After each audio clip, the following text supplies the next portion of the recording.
During rabbinical school, my advisor and beloved professor, Rabbi Rachel Adler, would often say that rabbis must protect the Jewish community. On some level, I understood this, though at the same time, it felt and continues to feel a bit difficult to comprehend. I am among the last people anyone would look to for physical protection. I suppose I've got books I could throw at someone, or words. Of course, I doubt she meant that rabbis should attempt to be security guards, which is a task at which most of us would not succeed. But I confess it's an obligation I never feel quite sure how to carry out. And over the past several years, Jews continue to be under attack in ways that many of us assumed were things of the past, problems that belonged in Germany or Russia. And at the same time, many of us live with so much more physical security than our ancestors. I mean, think for a moment. How many of you live safer lives than your great-grandparents, more physically secure? Kol Yisrael aravim zeh bezeh, all Jews are responsible for one another.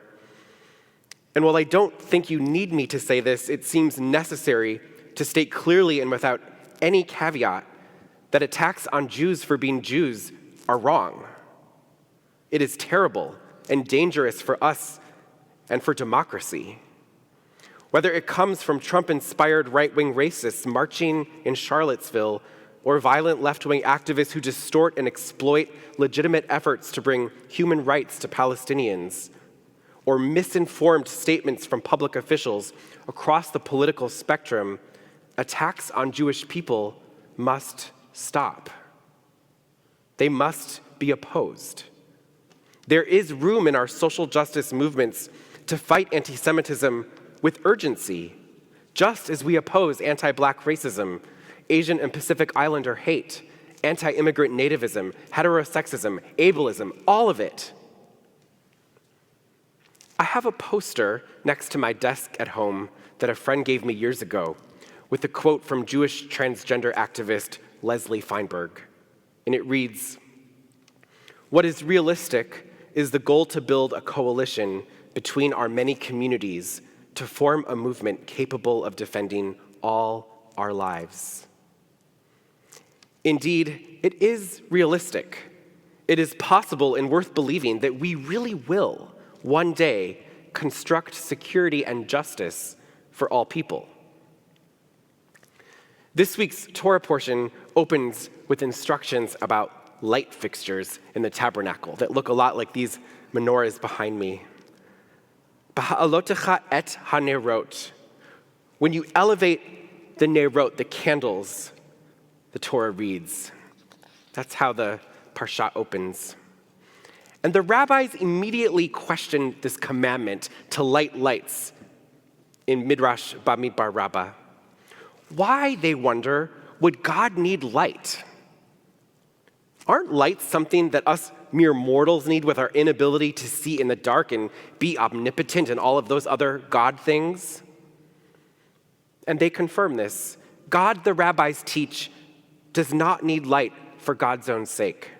Rather, they say that God said, "Lo bishvili she'ani tzarich lanerot." It was not because I need your light that I am telling you to kindle the lights of the tabernacle. Rather, I am telling you to do this because you need the light.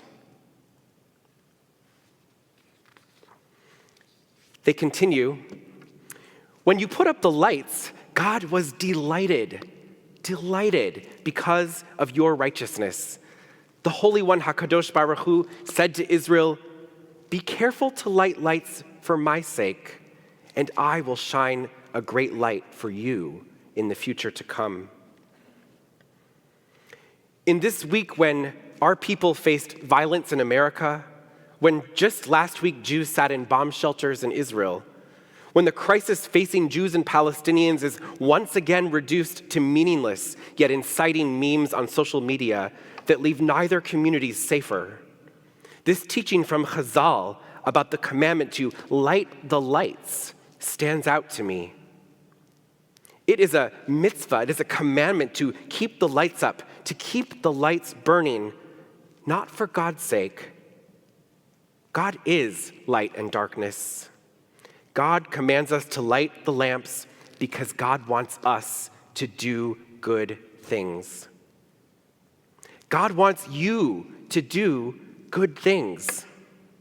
And while many Jews may be feeling a sense of fear or insecurity, it seems almost perfect, if not difficult, that our Torah comes to us with this message this week.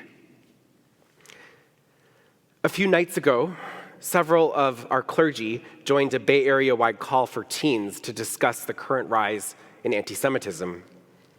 It was heartbreaking to hear some of their stories, including that 37% of the teens on that Zoom call reported in a survey that they don't feel safe being visibly Jewish. 90% of them said that anti-Semitism on social media is a top concern of theirs right now. And colleagues are discussing this in meetings and in online groups. Jews are concerned. It can feel like we don't have a map that shows us how to walk this path.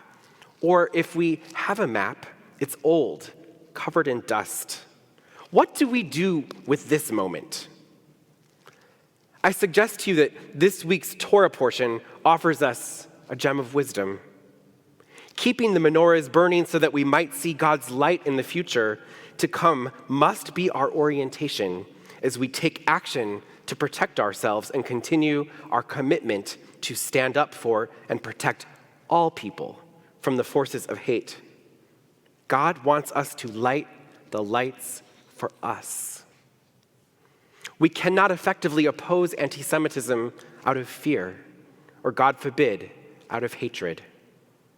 Instead, we must take action to protect ourselves and demand that our allies and political leaders and neighbors join with us, because if we choose to put down fear and root ourselves in our ethical tradition, we become Jews who can see the light of the future. Because we will not be distracted by evil, by the untruths, by those who have given up on elevating sacred lives. When we commit ourselves to reach up and kindle the lights, we can be people who mourn the death of Palestinians and even oppose specific Israeli policies, just as we express our love and concern and fear for family and friends sitting in bomb shelters in Israel, because the light of the Torah so clearly shines on the truth that everyone is a child of God. When we kindle those lights, we see that the story is always more complicated. Sometimes we can see when people are simply able to pick a side in a fight, they are missing so much of the picture. We can choose to be people who are furious that Jews are being attacked just for being Jews, and at the same time redouble our commitment to racial and economic justice, rather than turning to the politics of fear and isolationism, believing the false narrative that we are alone in the world. We are not alone in the world.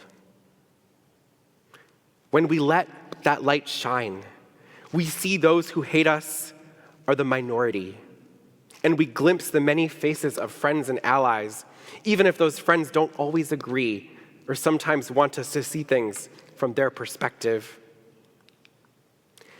Yesterday, a coalition of major national Jewish organizations hosted an online rally, and it was moving to see Muslims, Christians, elected officials from both parties, people from sports, Hollywood celebrities, and so many others come together to say clearly that they oppose anti-Semitism. When we light the light as God commands us, we can see the bigger picture and our larger purpose. We can see that peace and justice are possible for that holy and beautiful land on the other side of the globe, just as peace and justice are possible here. We can see that when we remain connected to other groups who struggle for justice, we are stronger, even if our friends and allies don't always get it right when it comes to Jews or Israel or anti-Semitism. They are, after all, just people like us. When we light the lights, we remember that we are not powerless. It is so painful when we don't see and feel the support from our neighbors. It is devastating and infuriating that any Jew would fear attack. And it is outrageous that more than half of the world's Jewish population has lived with the constant threat of war since World War II.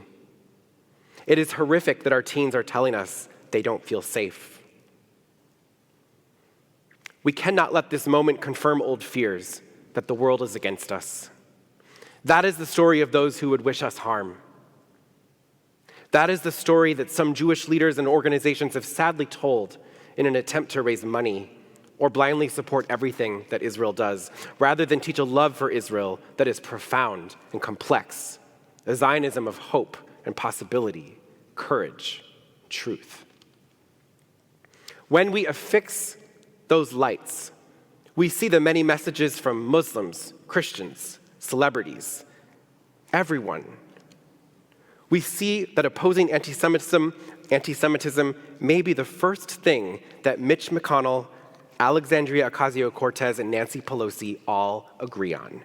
Check out their statements. I am trying to convey to you that even though there are real and severe problems with anti-Semitism right now, I want you to remember the bigger picture and put up those lights so that you can see it. I want you to think. I want you to remember that Torah is the story of enslaved people who saw the worst of humanity and dared to venture into the unknown of the wilderness so that their children might have a brighter future.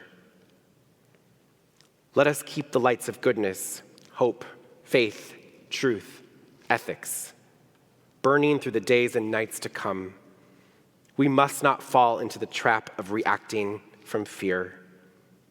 We are safer when we are our best selves and when we live and act as our prophets and sages taught us to live and act. In the end, we are safer when we strive to do good things. May our efforts to protect ourselves and build a safe future for us and for our kids and all people always be guided by lights of wisdom and goodness. Shabbat Shalom.